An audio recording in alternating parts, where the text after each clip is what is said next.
क्या इसके गवाह बन के दिखाना पड़ेगा। यदि आज मैं इस वचन को सीखता हूँ, इसके अनुसार चलता हूँ, तो जैसे प्रभु के वो दास लोग आज मिसाल बने हुए हैं, हम भी मिसाल बनेंगे, हम भी मिसाल बनेंगे।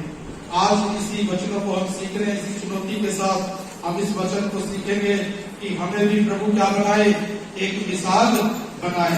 अगर यदि हम मिसाल बनना चाह रहे हैं तो जरूर उसके वचन के बिना ये हो नहीं सकता। हालेलुया। आइए इस समय में प्रभु के वचन से एक वचन को समझने की कोशिश करेंगे। हम निकालेंगे इस समय में व्यवस्था विवरण की पुस्तक, उसका 6 अध्याय और उसका 1 वचन से पढ़ना शुरू करेंगे।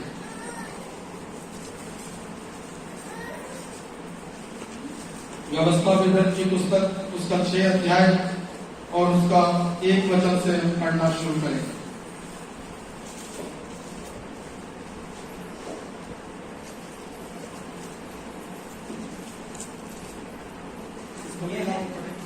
यह वह आज्ञा और वे विधियां और नियम हैं जो तुम्हें सिखाने की तुम्हारे परमेश्वर यहोवा ने आज्ञा दी है, कि तुम उन्हें उस देश में मानो जिसके अधिकारी होने को पार जाने पर हो। और तुम और तेरा बेटा और तेरा पोता यहोवा का भय मानते हुए उसकी उन सब विधियों और आज्ञाओं पर जो मैं तुझे सुनाता हूँ, अपने जीवन भर चलते रहे, जिससे तू बहुत दिन तक बना रहे। हे इस्राएल, सुन और ऐसा ही करने की चौकसी कर, इसलिए कि तेरा भला हो और तेरे पितरों के परमेश्वर यहोवा के वचन के अनुसार उस देश में जहाँ दूध और मधु की धाराएं बहती हैं, तुम बहुत हो जाओ। हे इस्राएल, सुन, यहोवा हमारा परमेश्वर है, यहोवा एक ही है। तू अपने परमेश्वर यहोवा से अपने सारे मन और सारे जीव और सारी शक्ति के साथ प्रेम रखना। और ये आज्ञाएं जो मैं आज तुझको सुनाता हूँ, वे तेरे मन में बने रहे। और तू इन्हें अपने बाल बच्चों को समझाकर सिखाया करना, और घर में बैठे, मार्ग पर चलते, लेटते उठते इनकी चर्चा किया करना, और इन्हें अपने हाथ पर चिन्ह के रूप में बांधना, और ये तेरी आंखों के बीच टीके का काम दे। और इन्हें अपने घर के चौखट की बाजुओं और अपने फाटकों पर लिखना। Hallelujah, hallelujah, hallelujah, hallelujah. इस जगह पर जो वचन का हिस्सा हमने पढ़ा है, इसकी हेडिंग क्या बनाई हुई है जी? बाबा आज्ञा, है ना? यानी कि ये कोई छोटी मोटी बात नहीं है, ये बहुत ही प्रभावशाली बात है। इसीलिए इसकी हेडिंग क्या कह के बनाई गई? आज्ञा। और प्रभु के दास इस तरीके से सिखाते हैं कि ये महा आज्ञा इसलिए भी है क्योंकि ये बच्चों के ऊपर लागू होती है। हालेलुया। इसके ऊपर लागू होती है, इसके ऊपर फोकस करने के लिए बोला गया, इसीलिए इसे क्या बोला गया? क्योंकि जो भी चीज बच्चों से जुड़ी है ना जी, उस पैशन, जो चीज भी बच्चों से जुड़ी है वो पैशन। कुछ भी चीज अगर हमारे बच्चों के साथ जुड़ जाए तो फिर वो क्या हो जाती है जी? पैशन। हम अपने आप जैसे भी एडजस्ट कर लेंगे, मगर बच्चों के लिए कोई एडजस्टमेंट करना नहीं, उनके लिए बेस्ट चीज। इसीलिए हम उनका बड़ा ओवर कॉशियस होकर ख्याल करते हैं। तो वचन के अनुसार भी यही मानसिकता परमेश्वर अपने वचन के अंदर प्रकट कर रहे हैं कि वो इसे क्या कह के बोल रहे हैं? ये महा आज्ञा है। अगर ये परमेश्वर की दृष्टि में क्या अहम है, तो मेरी दृष्टि में भी क्या होना चाहिए? यदि मैं अपने प्रभु से मन को लगाऊंगा तो मैं वो प्रतिफल पाऊंगा जो परमेश्वर सोचते हैं, है ना? अगर मैं परमेश्वर के दृष्टिकोण से किसी चीज को देखूंगा तो सामर्थ्य भी किसकी काम करेगी जी? परमेश्वर। देखो, यहोशू और कालेब उस शहर के अंदर गए, उन्होंने किसकी दृष्टि से देखा जी? परमेश्वर की। क्या देख के जब उन्होंने उसके बड़े बड़े रहने वाले लोगों को देखा, बहुत ताकतवर लोगों को देखा, तो यहोशू और कालेब क्या बोल रहे थे कि ये क्या है? ये हमारी रोटी है। क्या बोल रहे थे? ये हमारी रोटी। और जो बाकी 10 जन गए थे वो किसके नजरिए से देख रहे थे? अपने नजरिए से देख। क्या बोल रहे थे? हम तो ईंटे से हैं। क्या बोल रहे थे? हम तो ईंटे से, वो हमें खा जाएंगे। मगर यहोशू क्या बोल रहा था? हम उन्हें खा जाएंगे। इन बातों के अंदर डिफरेंस देखे क्या? जब आप परमेश्वर का दृष्टिकोण धारण करते हैं, जब आप उसके नजरिए से देखना शुरू करते हैं, तो वही होता है जो परमेश्वर सोच रहे हैं। हालेलुया। वही होता है जो परमेश्वर सोच रहे हैं।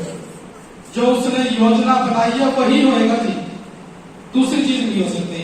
मगर यदि मैंने दृष्टिकोण बदला तो, यदि मैंने दृष्टिकोण बदला तो फिर वही होएगा जो आप सोच रहे थे, है ना? कई बार लोग बोलते हैं ना, किसी को बोला मैंने कि उपवास कर लो, करीब कितने दिन? मैं कह रहा 100 दिन का। वो कह रहे कि ऐसे थोड़ी होता है। मगर फिर मेरे से पूछा क्यों, है ना? अगर आप मेरे से पूछ रहे हो तो मेरी माननी भी, क्योंकि जिस दृष्टिकोण से मैं बोल रहा हूँ, अगर आपने उस दृष्टिकोण को ग्रहण किया तो आप वो आशीष पाएंगे जो मैं सोच रहा हूँ। मैंने क्या पता क्या सोच के 100 दिन बोला था ना। एक बार एक जन ने मेरे से पूछा कि मुझे वरदान चाहिए। मैं कहा कौन सा वरदान चाहिए?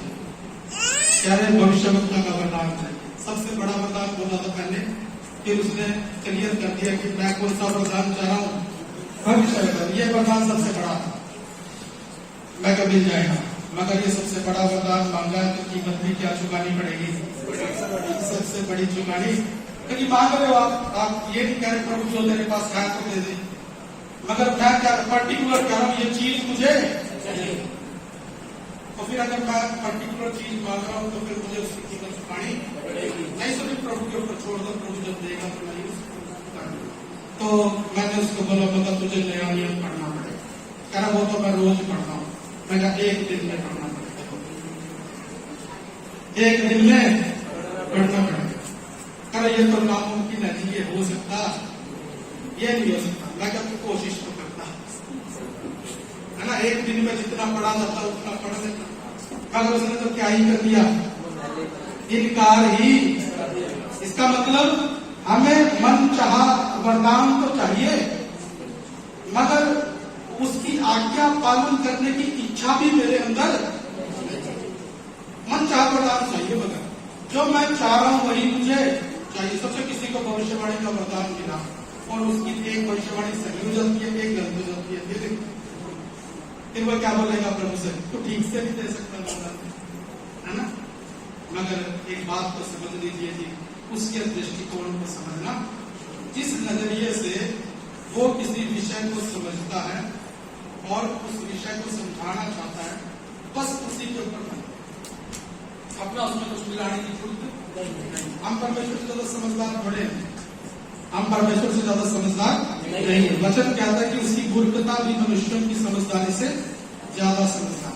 Hallelujah, hallelujah. तो आइए हम अपने विषय के ऊपर आएंगे कि आज समर्पण का दिन है, और समर्पण के अंदर हम क्या करते हैं? जो कुछ परमेश्वर ने दिया हम उसे उसके सामने ले आते, और इसलिए ले आते हैं कि प्रभु ये आप ही का है, हम आपको इसे वापस। हालेलुया।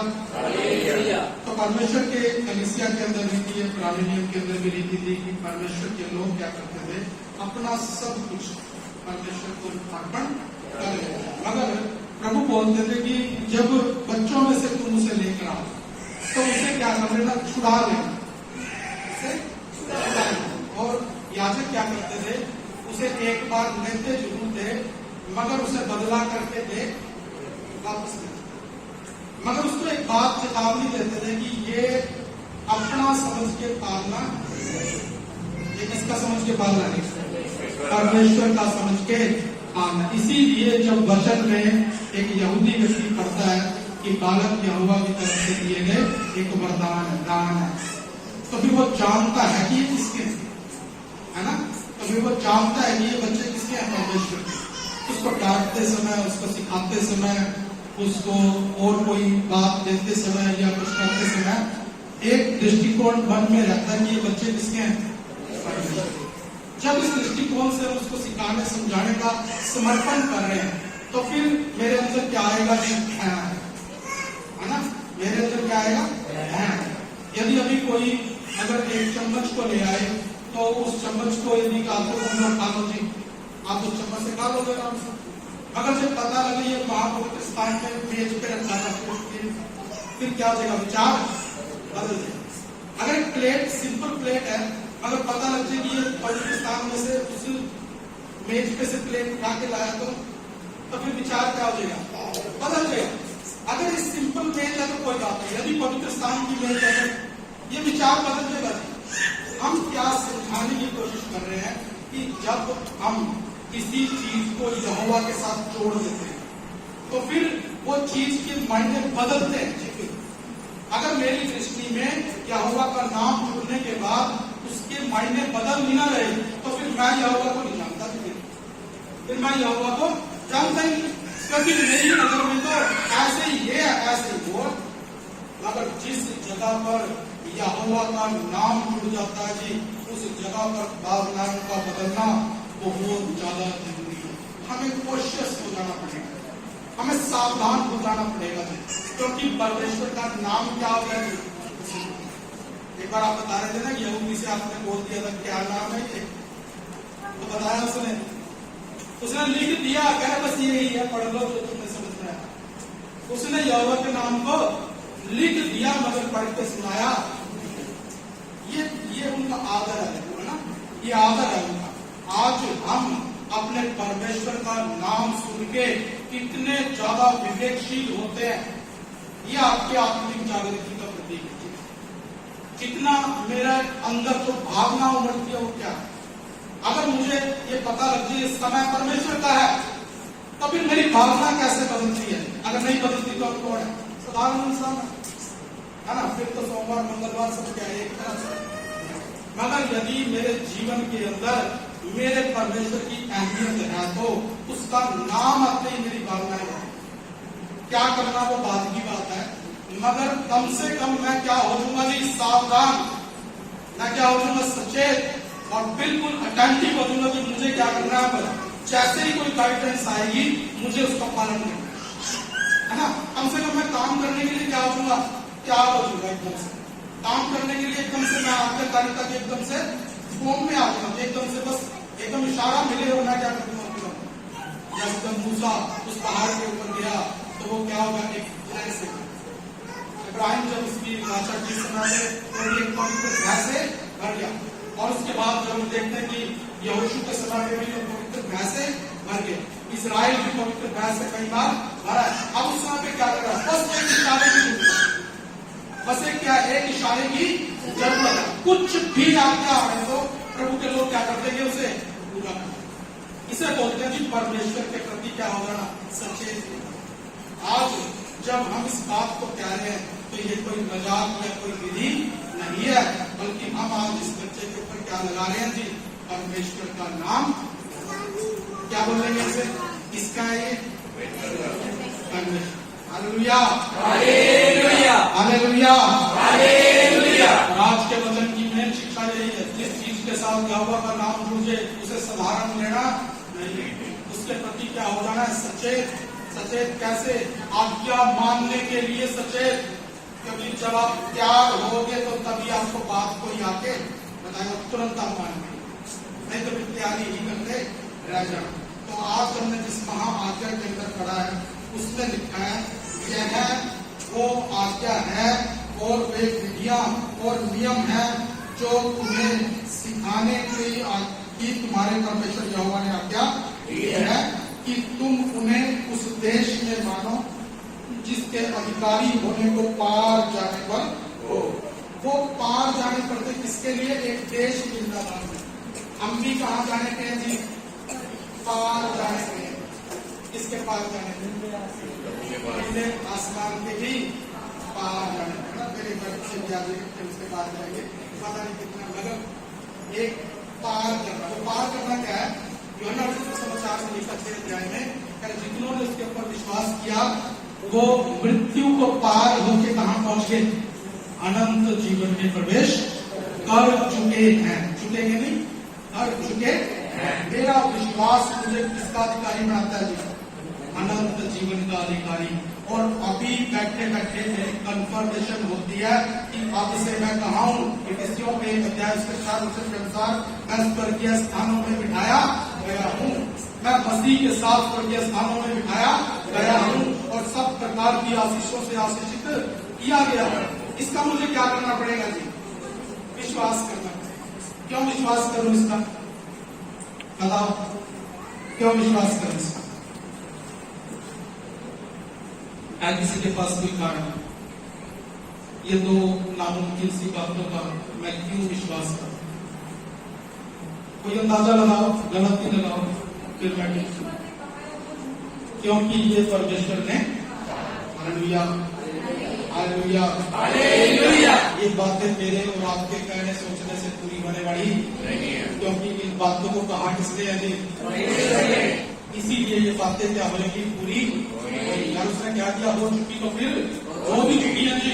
मैं इसके ऊपर क्या करता हूँ जी? विश्वास करता हूँ। और यही अड़चन प्रभु का आत्मा हमसे कह रहा है, यहाँ पर लिखा हुआ कह रहा है कि वो आज्ञा और वे विधियां और नियम हैं जो तुम्हें सिखाने के लिए परमेश्वर यहोवा ने आज्ञा दी है कि तुम इन्हें इस देश में मानो जिसके अधिकारी होकर पार जाने पर। Hallelujah hallelujah. एक बार इब्रानी की किताब में लिखा कर यहूदियों को भी क्या सुनाया गया था? सुसमाचार, मगर उनके हृदय में विश्वास के साथ बैठा नहीं। और मेरे हृदय में भी कैसे बैठना चाहिए? क्योंकि हमें भी कैसे सुनाया गया? इन्हीं की तरह सुनाया। इनके सामने भी परीक्षा किस चीज की थी? विश्वास के साथ ग्रहण करने की। मेरे सामने भी परीक्षा किस चीज की है? विश्वास के साथ ग्रहण करने की। देखो, युद्ध तो इनका भी परमेश्वर ने लड़ा और मेरा भी परमेश्वर ही लड़ेगा।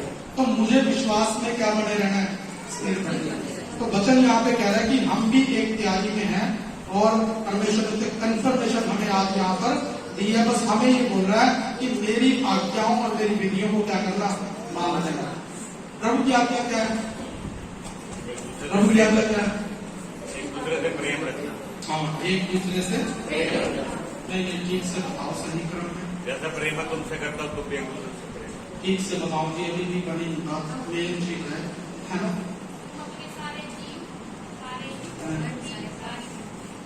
हाँ, सबसे पहले किससे प्रेम रखना? परमेश्वर से प्रेम रखना। अपने सब कुछ, जो कुछ भी मेरे पास है, उस सबका इस्तेमाल करके मैं क्या करूँ जी? अपने परमेश्वर से प्रेम। फिर उसके बाद जैसा मैं अपने आप से प्रेम रखता हूँ वैसे अपने पड़ोसी से भी प्रेम। Hallelujah hallelujah. ये तो है आज्ञा की। इस आज्ञा के अनुसार मुझे क्या करना है? चलना। यहूदियों किस आज्ञा के अनुसार चलना था? 10 आज्ञाओं के अनुसार चलना था। और अन्य नियम भी थे कि ये ना करना, वो ना करना। अगर यीशु मसीह कह रहे हैं यदि तुम ये दो मानते हो तो सारी भी उसमें क्या हो जाएगी? अपने आप पूरी हो जाएगी। इसलिए हम उनमें नहीं जा रहे, बल्कि प्रभु ने जो हमें सिखाया हम उसके अनुसार पढ़ रहे हैं। तो वचन बोलता है कि ये हमें क्या करेगा जी? आने वाली उन संपत्तियों का क्या बनाएगा? अधिकारी बनाएगा। और आगे लिखा हुआ कह रहा, और तू और तेरा बेटा। Hallelujah hallelujah. यहाँ पे क्या लिखा? और तू और तेरा बेटा। और आगे क्या लिखा हुआ? तेरा पोता। देखो, अगर मैं आज्ञाकारिता के दायरे को बढ़ाता हूँ तो मेरा विश्वास है कि प्रभु मेरे परिवार के दायरे को भी बढ़ाएगा। Hallelujah hallelujah. तो आज्ञा तो पर्टिकुलर पर्सन टू पर्सन है, मगर यहाँ पर ये क्या कह रहा है? इसको हिदायत क्या मिल रही है कि तू इस आज्ञा को कैसे मान के चल। ये आज्ञा जो मिली है ना, ये मुझे ही नहीं मिली, मेरे बेटे को भी मिली और उसके बाद मेरे पोते को भी मिली। क्या विश्वास करके मानना है इस आज्ञा को कि ये आज्ञा किसके लिए है? मेरे लिए है। जब तक मानूंगा मैं ही मानूंगा, आज्ञा इसकी जो मर्जी है। तो आशीष कहाँ तक रह जाएगी? सिर्फ मेरे तक। मगर मुझे वचन क्या आज्ञा दे रहा है? कह रहा जब परमेश्वर की आज्ञा आए तो उसे कैसे अज्यूम करना कि ये आज्ञा मेरे लिए है और मेरे बेटे के लिए है और उसके बाद मेरे पोते के लिए भी। Hallelujah hallelujah. कई जन कहने वाले जो शादी है बोलेंगे क्या? बोल देंगे। कहीं की शादी होगी मगर अभी तक बेटे नहीं है, अगर बेटे हो गए तो अभी पोते नहीं है। तो अब इसका क्या करना पड़ेगा? क्या करना पड़ेगा? विश्वास करना पड़ेगा, है ना? असली में तो देखो हम ही अकेले खड़े हैं। जब ये वचन मेरी समझ आया था उस समय मेरी उम्र शायद 21 साल की होगी और उसी समय ऐसा ही अज्यूम किया था जैसा ये लिखा हुआ। हालेलुया। जैसा लिखा वैसा ही अज्यूम किया था, जैसा ही लिखा वैसा ही मान लिया था। Hallelujah hallelujah. और परमेश्वर विश्वास योग्य और कर्मी है अपने वचन को पूरा करने। Hallelujah, hallelujah, hallelujah. यदि मेरा दृष्टिकोण, मेरा देखने का तरीका मेरे परमेश्वर से मैच करता है, तो फिर आशीषें भी किसके हिसाब से आने वाली है? परमेश्वर के हिसाब से आने वाली है। यदि मेरे वचन को देखने का तरीका मेरे हिसाब से है, डॉक्टर की रिपोर्ट के हिसाब से है, और यदि और किसी हिसाब से है, तो फिर जिसका तरीका है जी वो हुआ है ना, जिसका तरीका है उसे ही इसे पूरा करना पड़ेगा। मगर यदि मैं कहता हूं प्रभु संसार के सारे दृष्टिकोण को मैं कैंसल करता हूं, और मैं क्या मानता हूं प्रभु पिता तेरा वचन कह रहा है कि ये आज्ञा मेरे लिए नहीं, मेरे बेटे के लिए भी है और मेरे पोते के लिए। इसमें फिर ऐसा ना सोचना कि बेटियां नहीं है। Hallelujah, hallelujah. परमेश्वर के वचन में दोनों में कोई फर्क किया गया। Hallelujah, hallelujah. योग की किताब अंतिम अध्याय के अंदर देखते हैं, जैसा लड़कों से व्यवहार किया गया वैसा ही लड़कियों से भी व्यवहार किया गया। Hallelujah, hallelujah, hallelujah, hallelujah.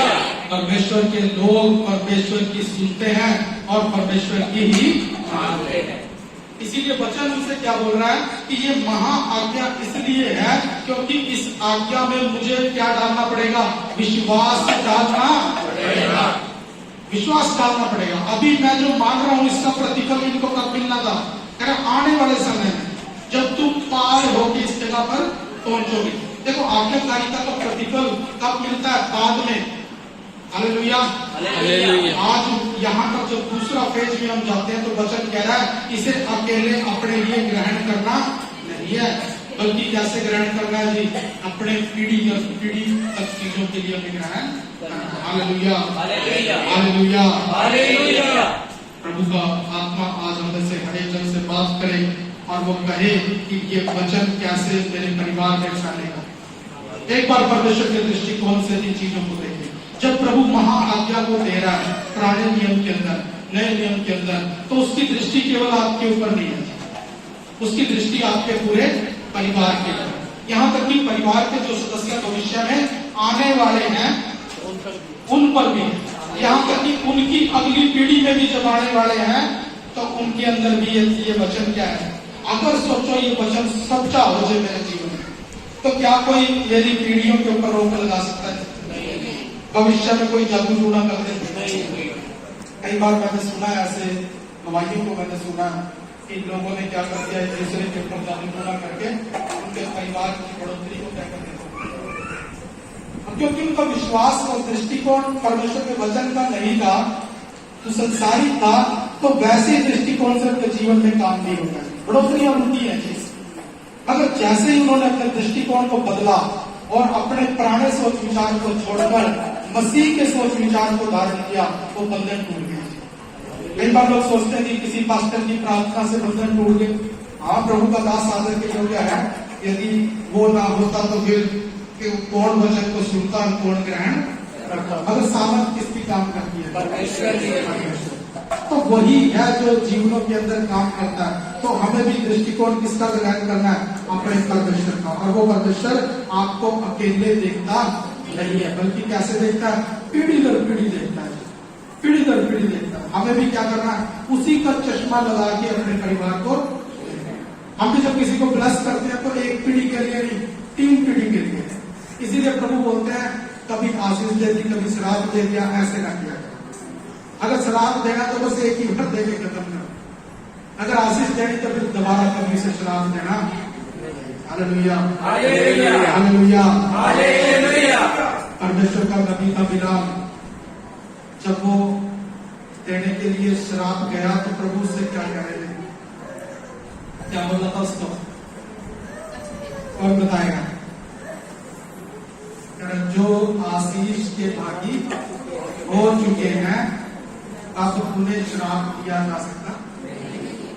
एक बार आपने किसी को आशीष दे दी, ये अनरिवर्सेबल है ना? कल को गुस्सा आएगा, उसको फिर श्राप दे रहे हैं, ये चलेगा नहीं। एक बार जो दे दिया सोच के, इसीलिए याकूब ने मरने तक भी आशीष किसी को दी थी, है ना? कभी विचार बदलते, पुराने लोग क्या करते थे? जब मरने वाले को ना तुरंत बस तभी आशीष देंगे, है ना, बाद में उससे पहले आशीष देंगे नहीं, क्योंकि कभी क्या आपका विचार बदल, और एक बार आशीष दे दी फिर बदलती नहीं। ऐसा आपने क्या बोला, थोड़ी बहुत आशीष रह गई होगी वो ही देते, थोड़ी बहुत आशीष रह गई होगी वही दे दे। मैं तो पूरी खा पी के ताकत में आके मैंने आशीष नहीं, अब कुछ बचा नहीं, कर बढ़ा दे थोड़ी बहुत कुछ। बाइबल बताती है अगर रो रो कर मांगने पर वो मिली नहीं। इसीलिए सावधान, जब पुराने नियम के लोग अगवे इन वचनों को लेकर इतने सीरियस थे, हम आज पवित्र आत्मा पाए हुए लोग कैसे इस बात को लेके अपने मन में बार बार कैसे चेंज, है ना, कैसे एकदम से कभी आशीष दे रहे हैं, कभी श्राप दे रहे हैं, कभी आशीष दे रहे हैं, कभी श्राप दे रहे हैं, ये चलता नहीं। इसका मतलब प्रभु क्या बोलेंगे, ये गाड़ी खराब करेगा, इससे गाड़ी लो, ये गाड़ी क्या करेगा, खराब करेगा, कभी चौथे गियर में, कभी पहले गियर में, कभी ब्रेक मारा, कभी कुछ, इसको छोड़ दो, पैदल चलो। उसको कौन सी गाड़ी मिलेगी जी, नकली 10 रुपए वाली, 20 रुपए वाली, 50 रुपए वाली, क्या खराब कर इसको। क्या बोले, तुमने क्या करना, चलाना थोड़ी है, तुमने क्या करना, खराब करना। आज मसीह लोग नकली गाड़ियां लेके घूम रहे हैं और कैसे शो करते हैं, वो बिल्कुल असली जैसी है, अगर वो किसी के काम आती।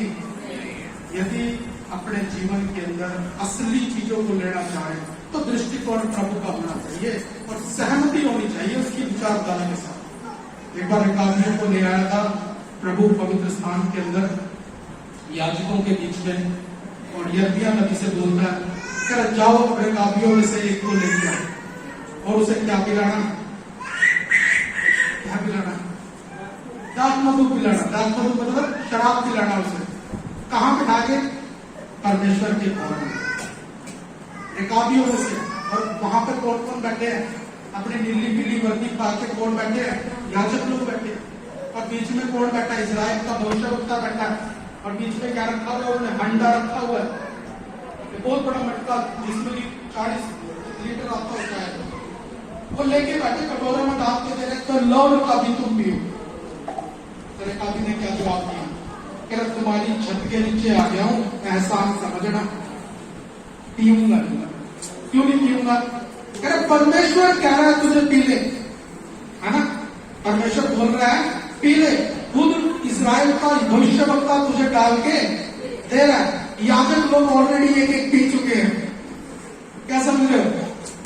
और वो कह रहा है कि मैं नहीं पीता, क्यों, कह रहा हमारे दादाजी ने हमें क्या किया है, आज्ञा दी है कि तू कभी दाख मधु, कभी खेत ना खरीदना, कभी हल ना चलाना, कभी बारियों का अधिकारी ना होना, कभी खेतों का अधिकारी और ना ही छत डाल के उसके नीचे।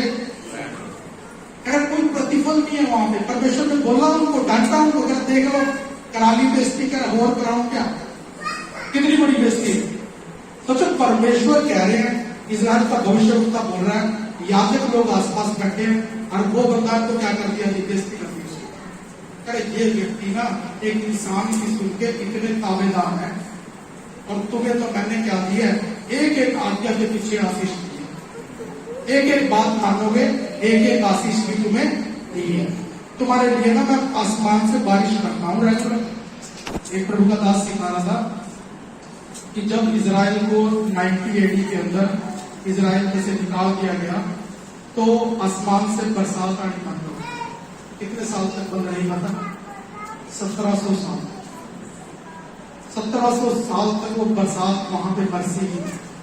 और जैसे ही 1948 के अंदर इजरायली लोग वापस आए ना, पहली बरसात दोबारा शुरू हो गई, पहली बरसात दोबारा उनके, जब तक प्रभु के वचन में लिखा थी यदि तू आज्ञाकारी होएगा तो मैं बरसात से तुझे जवाब दूंगा। उसके बाद 1914 के अंदर दूसरी बरसात भी उनकी आती नहीं थी, तो इजराइल क्या था, बड़ा अफसोस में था, प्रभु तुमने पहली वर्षा तो दी है, पिछली वर्षा अभी आई नहीं है। तो 1914 के अंदर 2014 के अंदर दूसरी वर्षा भी आई थी वहां, और उस समय पे इजराइल के बड़े बड़े साइंटिस्ट अफसर लोग बरसात में नहा रहे हैं। और वो तस्वीरें जो है सोशल मीडिया पे निकली तो लोग कहने लगे इजरायलियों को क्या हो रहा है, इतनी एक बरसात में इतने एक्साइटेड क्यों हो रहे हैं? सारे धर्म गुरु रब्बी लोग अपने चौके डाल डाल के कहा बरसात में नहाते हुए घूम रहे हैं। ये कोई ट्रेडिशन नहीं था, उनको क्या लगा प्रभु अब हमसे क्या नहीं पसंद।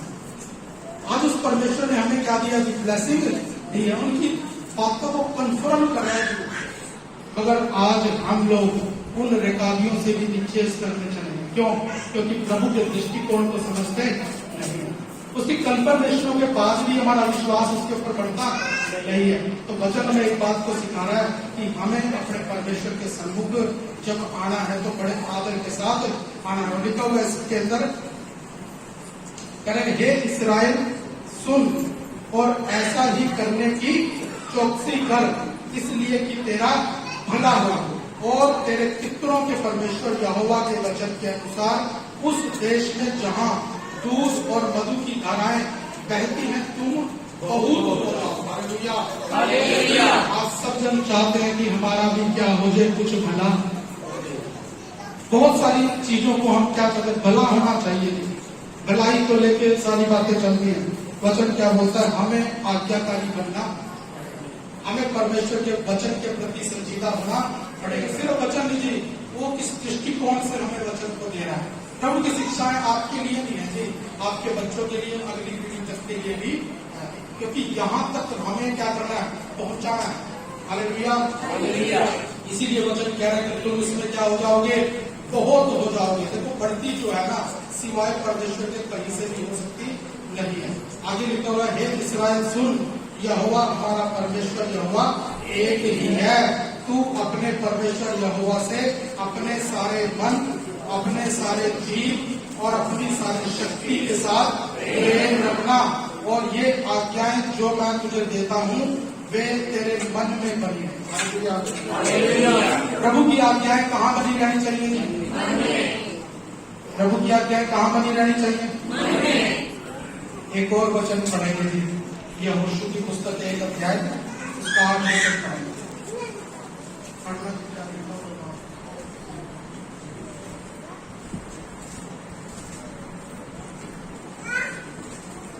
व्यवस्था की यह पुस्तक तेरे चित्त से कभी न उतरने पाए, इसी में दिन रात ध्यान दिए रहना। व्यवस्था की यह पुस्तक तेरे चित्त से कभी वहां स्टार बना हुआ होगा जी, देखना।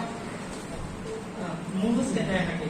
व्यवस्था की यह पुस्तक तेरे मुंह से कभी, वो तो स्टार बना हुआ ना, उसका मतलब है नीचे मूल भाषा में क्या लिखा हुआ है? मूल भाषा में क्या लिखा हुआ जी? कहाँ से नहीं हटनी चाहिए? मुंह से कभी भी हटनी नहीं चाहिए। इसका क्या मतलब हुआ? क्या मतलब हुआ इसका? कई बार बंदे बोलते थे इसके मुंह पे तो हमेशा गाड़ियां ही खड़ी रहती है। मतलब क्या, उसके मुंह पे गाड़ी लिखी हुई है तो बोलता रहता है। कई लोगों के मुंह से क्या बुराई लिखी रहती है। क्यों? क्योंकि वो हर समय बुराई कर रहे हैं। मगर वचन क्या समय सिखा रहा है कि परमेश्वर का वचन कहाँ रहना चाहिए जी? कहाँ रहना चाहिए जी? तो इसके लिए क्या करना पड़ेगा? जैसे दो का पहाड़ा याद किया था ना पहले दूसरी के, वैसे याद करना पड़ेगा। क्योंकि 24 घंटे बाइबल तो नहीं के घूम सकते, मगर दो के पहाड़े की तरह क्या करना पड़ेगा? इसे याद करना। आज से 20-22 साल पहले पास्टर जी ने मुझे पहले 3 महीने के अंदर ही ये बात बोली थी कि गुजरी बड़े बड़े समय में बाइबल अड़ोप हो जाएंगे। मैं क्या फिर क्या करें? रट लो इसे। मैं क्या गाय का प्रस्ताव रटते थे, अब ये भी रट देंगे, कोई बात नहीं। तो छोटे छोटे पद संहिता के तो जिनमें 4 वचन थे, 6 वचन थे, 3 वचन थे, तो वो याद करने शुरू कर दिए।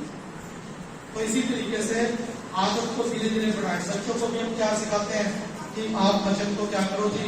मेमोराइज करो, याद करना है। और क्योंकि वचन क्या कह रहा है जी? ये तुम्हारे दिमाग में नहीं चाहिए, कहाँ चाहिए? इसे क्या करना है? निरंतर बोलते गुनगुनाते रहना, छोटी छोटी बात में इसे बोलते रहना। तो ये बात करने के लिए बोलेंगे, यहाँ पे लिखा हुआ है यहोवा से अपने सारे मन और अपने सारे जीव और अपनी सारी शक्ति से प्रेम रखना, और ये आज्ञाएं जो मैं आज तुझे सुनाता हूँ तेरे मन में बनी रहे। इनका जो तभी बनेगी जी जब ये आपको मेमोराइज होगा। हालेलुया। परमेश्वर के वचन को समय आने पे याद करते ना बैठे, बल्कि उसे पहले ही क्या करके रखे? याद करके रखें, जरूर एक वचन को तो हर दिन अपने जीवन में जरूर याद करें। पहले हम क्या करते थे, जब काम पे जाते थे तो एक छोटी सी पर्ची पे लिख लेते थे और उसे ऊपर बड़ी जेब में डाल देते। जब भी समय लगा निकाल के उसे देख लेते थे और वापस जेब में डाल लेते थे। शाम तक वो पर्ची बार बार खोल के क्या होता था, 20-50 बार उस पर्ची को रोज खोल के देख के तो वचन का आत्मा में उतर ऐसे ही करना है। तो और भी कोई इससे बढ़िया टेक्निक भी हो तो वो लगा सकते हैं। अगर इससे भी बढ़िया तरीका आपको पता है तो उसे लगा के वचन को क्या करना है, अपने आत्मा तक लेके जाना है। आगे लिखा है, और तू इन्हें अपने बाल बच्चों को समझा कर सिखाना है। अपने बच्चों को क्या करना है जी, वचन समझा कर सिखाना। जब रेकाबियों के सामने यिर्मयाह के द्वारा परमेश्वर ने इजराइल को संदेश दिया था ना जी, और उस समय जब उनकी बहुत बेइज्जती होगी थी वहां में, तो यहोवा ने एक दोष लगाया था अपनी प्रजा में, कह रहे कि तुम मेरी शिक्षा को ग्रहण करते नहीं सुनते। सुनना एक बात है जी, शिक्षा को मानना दूसरी बात है। यदि आप किसी की शिक्षा के साथ सहमत नहीं होना तो आपका सुनना बेकार है। यहोवा कह रहा है कि तुम मेरी शिक्षा को क्या नहीं करते, ग्रहण नहीं करते।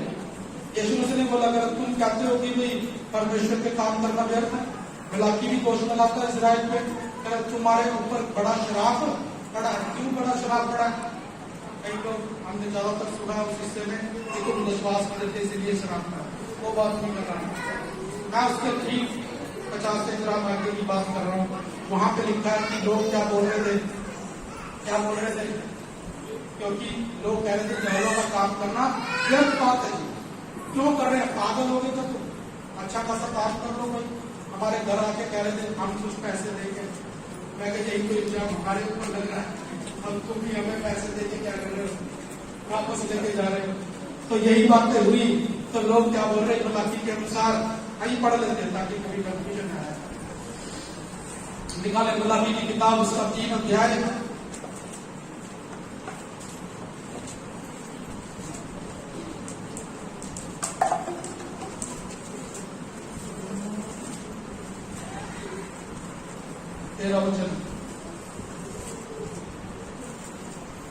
यहोवा यह कहता है, तुमने मेरे विरुद्ध ढिठाई की बातें कही हैं, परंतु तुम पूछते हो हमने तेरे विरुद्ध क्या कहा है। तुमने कहा है परमेश्वर की सेवा करना व्यर्थ है।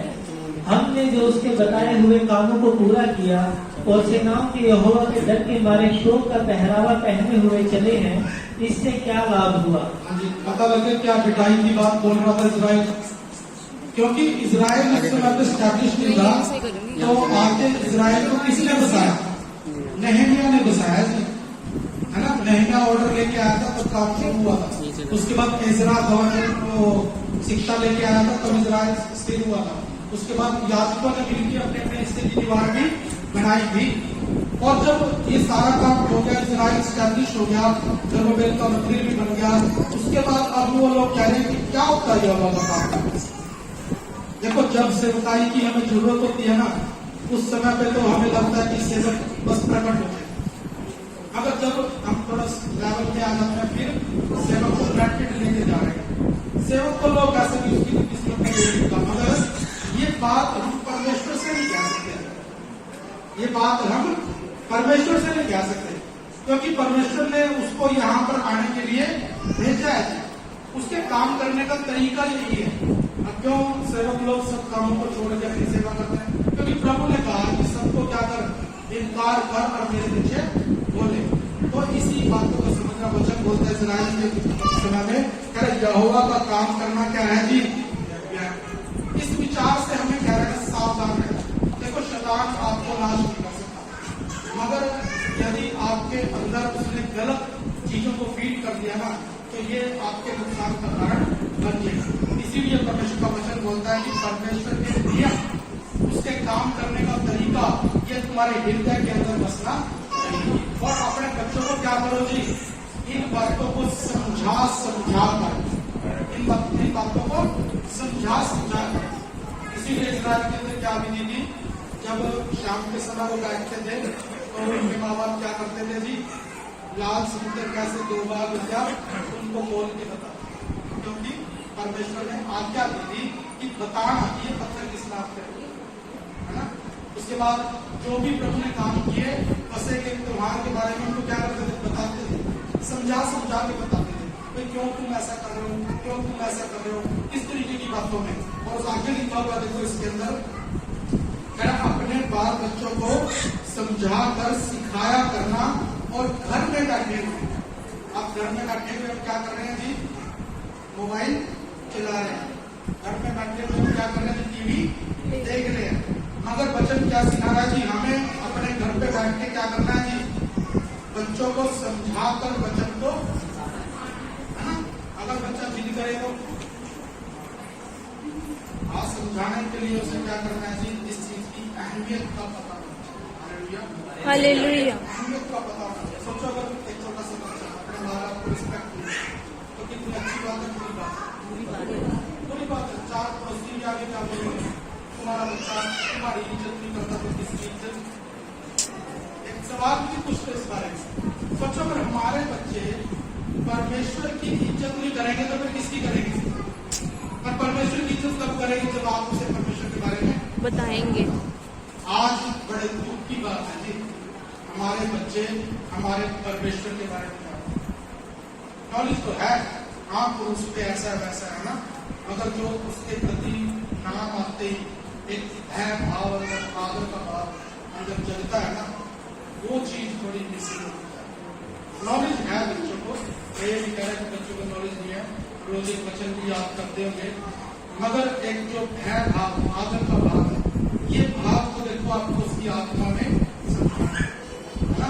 कोई भी हम बच्चों को पुराने जीवन के थे, मैं वैसे एग्जाम्पल देता नहीं है बड़े, मगर फिर भी एडजस्ट कर लेना कि एक एग्जाम्पल है, जैसे कि हम जब छोटा सा मंदिर होता था घर में, तो हम वहां पे ना भूल से भी चप्पल पहन के अंदर जाते, अगर चले गए ना तो अपने ही अंदर क्या हो जाएगा, कुछ ना कुछ ऐसा लगेगा, फिर से क्या हो जाएगा, बड़ी गलती होगी। ये क्या है, ये भाव है ना, इसने दिया हमारे माँ बाप ने हमें। आज हम यहोवा के विषय में ऐसा आदर और भाव डेवलप नहीं कर पाए। हम कह रहे हैं कि हमारे माँ बाप ज्यादा पढ़े लिखे थे, मगर हमसे ज्यादा ट्रेंड थे, क्या समझ रहे हैं, हमसे ज्यादा वो क्या थे, परमेश्वर के विषय में सिखाने में हमसे ज्यादा सचेत थे। आज हम देखो उनके सिखाए हुए परमेश्वर को आदर करके उसे ग्रहण कर पाए जी। मगर मैं जो बड़े शहरों के अंदर कई बार देखा मैंने, तो बड़े शहरों की कलीसियाओं में उनके बच्चे क्या हो जा रहे हैं, बिगड़ जा रहे हैं।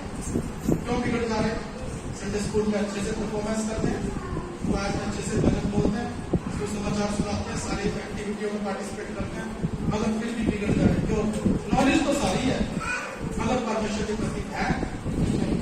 देखो आप नॉलेज डालना एक अलग बात है, मगर प्रभु के प्रति एक आदर का भय उसके अंदर डालना ये जिम्मेवारी है जी। कह रहे जी बड़ा मुश्किल है ये, तो अभी तो प्रभु कह रहे थे कि अपनी समझ का सहारा मत लेना, बल्कि संपूर्ण मन से यहोवा पर भरोसा रखो, तब उसे नेड़े सीधा मार्ग निकालेगा। सोचो आज के समय में अगर 100 मसीही परिवार है तो 90 मसीही परिवार इसी समस्या से जूझ रहे हैं कि हमारे बच्चे परमेश्वर का आदर करते। परफॉर्मेंस तो जबरदस्त है मगर आदर की कंटेंट जो है वो बहुत कम है। सोचो अगर आपको ये आदर करना, आपको पवित्र आत्मा सिखा दे कि कैसे बच्चों में आदर का भाव करना है, तो फिर आप क्या बन जाओगे, क्या बन जाओगे, स्टार। वचन कहता है अंत के समय में सिखाने वालों की चमक आसमान के सितारों के समान। सिखाने वालों क्या सिखाना है, क्या वचन सिखाना, इसको कौन सिखा देगा, बल्कि ये जो बात कही जा रही है ना कि तेरे बच्चों के अंदर यहोवा के प्रति आदर का भाव होना चाहिए, ये आदर का भाव लाने के लिए बोला जा रहा है। चाहे हम भी अनपढ़ है, हमके सारे ही अनपढ़ है, मगर फिर भी आदर का भाव हमारे अंदर अनपढ़ लोगों ने डाला है। हमारे माँ बाप अनपढ़ थे मगर आदर का भाव डालने में कामयाब नहीं, तो इससे मैं किस निर्णय में पहुंचा, आदर भाव डालने के लिए किसी क्वालिफिकेशन की जरूरत नहीं है, आपको सही तरीके से एक्ट करने की जरूरत है। हम बेशक करीब से तब भी हमारे अंदर क्या था, इस परमेश्वर के प्रति क्या था जी, आदर का भाव। बेशक रोल नंबर लगा हुआ था वो एक अलग बात है, हमने उसे क्या कर लिया, ठीक कर लिया। मगर उस आदर भाव ने हमें क्या किया, प्रभु में उन्नति करने के लिए प्रेरित किया। आज मैं देखा कई लोगों को अपने बाइबल में लिखा था कि हमने और किसी तरीके से अपने साथ रख के सिखाने की कोशिश की, मगर हम ये आदर का भाव जिसपे कम था ना जी, हम उसे कभी परफेक्ट नहीं। मैं अपने जीवन के अंदर कई सेवकों को मैंने देखा, मैं उन सेवकों के जीवन में हार गया थी। कभी भी मैं उनको सेवकाई के तरीके तो सारे सिखा दिए, मगर जो प्रभु का आदर था ना जी, उसमें मैं फेल, मैं छोड़ दिया 3 साल 4 साल में, क्योंकि प्रभु का जो आदर था उसका भय है ना, ये मैं डाल दी। ये क्यों? क्योंकि ये तो आपकी आत्मा में आपके परिवार सबसे पहले डालती है। यदि आपने परमेश्वर का आदर करना अपने बच्चे को सिखा दिया ना, उसके बाद ना आप चिंता क्योंकि उसकी निगरानी कौन करेगा? मैं जब अपने घर से विश्वास करके निकला था, 5 साल तक अपने घर नहीं आया, मगर मेरी देखभाल किसने करी? लोग सोच रहे थे पता नहीं कहाँ करते गाना होगा, कहीं तक के नहीं गाना था, अच्छी चीजें के लिए प्रभु के साथ साथ बढ़ते चले गए। लोग अनजान लोग भी मेरी मदद करने के लिए। तो जब आपके जीवन में प्रभु का आदर और प्रभु का भय है, तो ये चीज आपके जीवन में क्या करेगी कि अपने कार्य को प्रकट करेगी। इसमें आगे जो कुछ चीजों को लिखा हुआ 8 वचन में, उसमें क्या लिखा हुआ पढ़े? और इन्हें अपने हाथ पर चिन्ह के रूप में बांधना, और ये तेरी आंखों के बीच टीके का काम ले। और इन्हें अपने घर के चौखट की बाजू और अपने फाटकों पर लिखना। हाँ जी, पुराने समय के अंदर उनको क्या हिदायत दी गई थी कि उनके जीवन में प्रभु का आदर बढ़े, वो परमेश्वर के वचन के अनुसार अपने जीवन को जिए। इसके लिए तुम कुछ तरीकों को लगाना। वो तरीके क्या थे? कह रहे कि तुम क्या कर लेना, जैसे यहाँ पे कॉलर है ना, कॉलर को यहाँ लंबा कर लेना है ना, एक टिप्पी से निकाल के थोड़ा लंबा कर सकते हैं। यहाँ पे भी थोड़ा सा क्या कर सकते हैं, थोड़े लंबे से टिप्पियां छोड़ सकते हैं, या चौखट के ऊपर भी कुछ नीले और लाल रंग की कुछ लगा सकते हैं, वचन को लिख के वहां पे लगा सकते हैं। ऐसे से करने के लिए बोला था उनको, मगर इसके पीछे मेन उदाहरण क्या था? क्या हमें भी वो टिप्पियां बांधने के लिए बोला जा रहा है? कई बार छोटा बच्चा पैदा होता तो उसके हाथ में कुछ काले रंग का धागा, पैर में भी कुछ काले रंग का बांध देते हैं, अलग अलग कारण मुझे पता नहीं। मगर वचन हमसे एक बात को कह रहा है जी, वो हमसे एक बात सिखाने के लिए बोल रहा है कि पुराने समयों में भी हाथ और माथे पर एक चिन्ह के रूप में बांधने के लिए परमेश्वर उन्हें कुछ हिदायत दे रहा है। तो इसके पीछे उसके मन में क्या चल रहा था? उसके पीछे उसके मन में क्या बात चल रही है? परमेश्वर ये बात कहने से कि जब कभी वो अपने हाथों को देखे ना, तो उसे क्या याद आए? परमेश्वर का वचन याद आए। जब हमें अपने हाथ याद आते तो क्या इसमें मोबाइल, मेरा मोबाइल था, ऐसे चीजों को क्या याद आता है? वचन क्या बोल रहा है जी? जब कभी मैं अपने हाथों को देखूं तो मुझे क्या याद आए? जब मैं शीशा देखूं, अपने माथे पे देखूं तो मुझे क्या याद आए? जब मैं अपने घर पे आऊं तो दरवाजे को देखते ही मुझे क्या याद आना चाहिए? है ना? यही तो इसके कहने का मतलब क्या है? कहीं घर की पूजा करने के लिए थोड़ी कह रहा है, घर की पूजा करने के लिए तो नहीं बोल रहा, दरवाजों की पूजा करने के लिए तो नहीं बोल रहा, मगर ये कह रहा है कि जो कुछ भी प्रभु ने तुझे सौंपा है, तुम्हारे हाथ, तुम्हारा सिर, इसको देख के क्या याद आना है? परमेश्वर का वचन याद। तुम्हारे रहने की जगहें, इसे देखकर क्या याद आना है? परमेश्वर का। ये बहुत इंपॉर्टेंट है। क्यों इंपॉर्टेंट है? क्योंकि प्रकाशित वाक्य में लिखा हुआ शैतान की नजर भी कहाँ है? हाथों पे और माथे पे, है ना? शैतान की नजर कहाँ पे है जी? क्योंकि उसे पता है कि ये बहुत इंपॉर्टेंट जगह है, क्योंकि जो चीजें इन दोनों के द्वारा आपकी समझ आती है ना, वो आपके हृदय तक पहुंचती है। जो चीजें इन दोनों को द्वारा आपसे जुड़ी हुई है ना, वो आपके हृदय तक, आपके जीवन के साथ जुड़ी हुई है। इसीलिए प्रभु एडवांस में, व्यवस्था विवरण में बहुत पुराने समय से बोल रहा है कि हमें क्या करना है जी? अपने हाथों और अपने माथे को देख के क्या करना है? परमेश्वर के वचन को याद करना है। इसीलिए वो क्या कहना चाह रहा है? सुधार तुम्हें हाथ को देख के किसकी याद आनी चाहिए? परमेश्वर के वचन की। सुधार क्या चाहता है? हाथ को देख के किसकी याद आनी चाहिए? फोन। शैतान की याद, लेन देन की याद आनी चाहिए। हमें ये भी लेना, वो भी लेना, ये भी करना, वो भी करना, क्योंकि इसके द्वारा ही क्या होएगा जी, लेन देन। अब शैतान से हमें कोई लेना देना नहीं, मगर राशन से तो लेना देना है ना, अपनी चीजों से तो लेना देना, हमें टिकट तो खरीदनी है। मगर वचन क्या बोल रहा है जी, इन हाथों से किसकी याद आनी चाहिए? परमेश्वर के वचन परमेश्वर की याद आनी चाहिए। इसीलिए प्रभु का वचन एक बात सिखा रहा है, अपने बच्चों को इन चीजों से क्या करना है, कि हम क्या करें, इस वचन को उनके हृदय के अंदर समा सके, उनके रहने की जगह उन्हें किस चीज की याद कराएं, परमेश्वर के वचन की याद कराएं। इसके एग्जाम्पल के तौर पर एक बात को समझ लो, यीशु मसीह के जीवन में एक बार एक घटना घटती है। वो जब मंदिर में गए थे तो वो मंदिर में ही रह गया था। यीशु मसीह मंदिर में गए तो मंदिर में ही रह गया, और 3 दिन बाद याद आता है कि यीशु तो हमारे साथ नहीं। कई बार हम प्रभु की फैमिली बढ़ते हैं, अगर प्रभु का पीछे रह गया पता ही, 3 दिन बाद फिर ढूंढते हुए वापस गए तो प्रभु का मिले मंदिर में परमेश्वर के याजकों के साथ बात कर। ठीक उसके बाद एक और वचन है, वहां पे लिखा हुआ है, उसकी माता ने, उसके फैमिली ने उसको क्या बोला, 15 मिनट की वक्त की किया करें, चलो हमारे साथ चलो। और वो प्रभु को लेकर कहाँ चले गए थी, अपने घर चले गए। और वहां पर एक वचन आता है, जो उसके बाद वही पढ़ लें उस वचन को,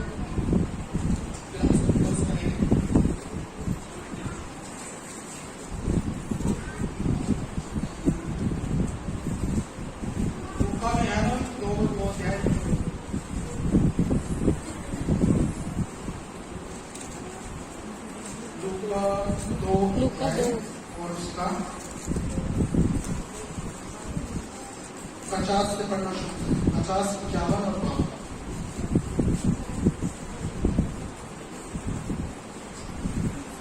परंतु जो बात उसने उनसे कही उन्होंने उसे नहीं समझा। तब वह उनके साथ गया और नासरत में आया और उनके वश में रहा, और उसकी माता ने ये सब बातें अपने मन में रखी। किसने उनसे बातें कही थी? कुछ यीशु मसीह ने अपनी फैमिली से कुछ बातें कही थी, मगर उन्होंने उन बातों को समझा नहीं है। मगर फिर भी जब नहीं समझा तो यीशु मसीह ने क्या बोला, इनकी जाति समझ में कुछ भी नहीं थी, इनको मैंने बता तो दी बात, ये बात मैंने बता दी, मगर इनकी समझ आती नहीं है। तो फिर उनको समझाने की कोशिश की, नहीं समझाने की कोशिश की, बल्कि क्या बोल रहा है, करे चलो जी, करे तब वह उनके साथ गया और नासरत में आया और उनके वश में रहा। यीशु मसीह अपने परिवार के वश में रहा, मगर यीशु मसीह अपने परिवार से ज्यादा जानता था। हालेलुया। अपने परिवार से ज्यादा परमेश्वर के विषय में जानता था, मगर फिर भी वो क्या करता है जी, परमेश्वर अपने फैमिली के क्या रहता है, वश में। ज्यादा जानकारी होने के बाद भी अपने परिवार के, अपने अभिभावकों के क्या रहता है, वश में रहता है। लिखा हुआ क्या है, और उसकी माता ने सब बातें अपने मन में रखी। उसको तो पहले ही पता था कि ये कौन है, पता था कि नहीं पता था, क्योंकि स्वर्गदूत ने तो बताया था उसके जन्म से पहले, तो सब कुछ उसके बारे में क्या जानती थी। मगर उसकी बातें उसकी समझ में भी आती नहीं थी, मगर फिर भी वो देखती थी कि इसे परमेश्वर के विषय में हमसे ज्यादा नॉलेज है, फिर भी ये क्या रहता है जी, मेरे वश में रहता है। और इस बात को वो क्या रखती थी, अपने मन में रखती थी। और इस बात के द्वारा वाक्य देखो क्या लिखा है 52 वचन में, और यीशु बुद्धि और डील डोल में और परमेश्वर और मनुष्यों के अनुग्रह में बढ़ता गया। हाँ जी, परमेश्वर के अनुग्रह में और मनुष्यों के अनुग्रह में बढ़ता गया, बुद्धि में भी और डील डोल में भी। देखो यहाँ पर इस बात को समझ लेना कि कई बार हम सोचते हैं प्रभु के लिए बड़े बड़े काम करेंगे तभी उनकी तरक्की होगी, मगर कई बार अधीन रहने से भी उन्नति और तरक्की होती है। 12 साल की उम्र में याजकों को हरा देता है ना, 12 साल की उम्र में हरा ही चुका था। वो तो बेचारे परेशान थे, कोई आओ इसे लेके जाओ यहाँ से, क्योंकि इसने ऐसे सवाल पूछे जिसका जवाब देना हमारे बस में नहीं है। अगर वो लेके चले गए उसके बाद वो कहाँ रहता है जी, अपने परिवार के वश में रहता है। और परमेश्वर का वचन लिखा, फिर भी उसकी आत्मिक उन्नति और तरक्की होती चलेगी। आज प्रभु ने हमें जो बच्चे दिए हैं ना जी, इंटेलिजेंट हो सकते हैं, हमसे भी ज्यादा क्या हो सकते हैं जी, इंटेलिजेंट हो सकते हैं, मगर उनका वश में रहना हालेलुया। बच्चों का अपने माता पिता के वश में रहना बहुत ही ज्यादा ज्ञानी है। बेशक उन्हें ज्यादा भी आता हो तब भी उन्हें अपने माता पिता के अधीन रहना क्योंकि वचन में 52 वचन इस तरीके से लिखा है, ऐसा करने से यीशु बुद्धि में बढ़ा। इससे क्या हुआ जी? समझदारी बढ़ी। जो मसीह में समझती में कम थी, मगर फिर भी वचन बोलता है आपको वो किसमें बढ़ने लग गया जी? बुद्धि में। और किसमें? डीप डाउन में। और परमेश्वर और मनुष्यों के अनुग्रह में बढ़ता है। ये बढ़ती और उन्नति जो है एक मसीही व्यक्ति का उन्नति करने का होता है। आज हमने जिस वचनों को सुना है ना, वो वचन हमें इसी बात के विषय में प्रेरित करते हैं। देखो, शिक्षाएं तो हम कहीं से भी ग्रहण कर सकते हैं, हम टीचिंग्स को कहीं से भी ग्रहण कर सकते हैं, मगर वो जगहें कीमती हैं जो आपको प्रभु के भय से बने। भय इन द सेंस ये नहीं कि हम डर रहे हैं, घबरा रहे हैं, जैसे रूप को देख के डर जा रहे हैं, सांप को देख के डर जा रहे हैं, वो नहीं। बल्कि पिछले दिनों में मैंने एक बात को सीखा था कि जब हम परमेश्वर से भक्ति करते हैं ना, तो उसमें भय होना चाहिए। भय किस चीज का? कि कहीं वो मुझसे अलग ना हो जाए, ये भय होना चाहिए, है ना? यदि मेरी भक्ति के अंदर ये भय नहीं है तो मैं फिर क्या भक्ति कर रहा हूँ? प्रभु मिलना मिलियो नहीं मिलना लामिले 2 घंटे प्रार्थना के अंदर जाए, तो फिर ऐसा कोई भय मानना हुआ है। बल्कि हम क्या सोच रहे हैं, प्रभु हम जो भी 10 मिनट 2 घंटे मेरे पास है, मैं इसे तेरी उपस्थिति में लगाऊं तो मेरा ध्यान उससे हटना, उससे अलग हो जाने का भय जो है वो मेरे अंदर होना चाहिए। और जब हम आराधना करें तो हमारे अंदर एक उत्साह होना जरूरी है। अगर हमारी आराधना में उत्साह नहीं हो तो फिर आराधना में भी क्या रहेगी? कुछ ना कुछ रहेगी। अगर उसके बाद प्रार्थना करें तो प्रार्थना में यदि विश्वास नहीं है तो इससे तो बढ़िया क्या हो, जो इतना विश्वास करके चुप बैठ गयो कि जो कुछ मुझे चाहिए प्रभु जानते हैं मुझे क्या मिल गया। बिना विश्वास के कुछ बोलने से अच्छा है चुपी, क्योंकि बिना विश्वास के से प्रसन्न कर सकते नहीं है। इसलिए आज के इस वचन से हम इन बातों को समझें कि परमेश्वर ने मेरे और आपके लिए इन बातों को जरूर बनाया है और इन चीजों को हमारे जीवन में किया है। और ये इसी विषय में है कि हम अपने बच्चों को प्रभु के भय में बढ़ाएंगे। देखो, शिक्षा के बारे में नहीं कह रहे, शिक्षाएं हो सकती हैं, नियम हो सकते हैं, मगर इनकी गहराई बारीकी को हमें सिखाना समझाना। इनकी बातों को हम क्यों कर रहे हैं, हम क्यों हालेलुया बोलते हैं, हम क्यों भजन बोलते हैं, क्यों ये इंस्ट्रूमेंट यूज करते हैं, ये बातों का भय परमेश्वर के बच्चों में होना चाहिए। आइए इस समय में जब इन बातों को आपके सामने किया गया, हम इस बच्चे को समर्पण की विधि में आगे बढ़ेंगे। जबकि आज का ये वचन आप सबके लिए हमने पढ़ा और हमने इसको समझने की कोशिश भी की है, तो इस वचन के अनुसार ही हम चाहते हैं कि आप इस बच्चे का पालन पोषण करें।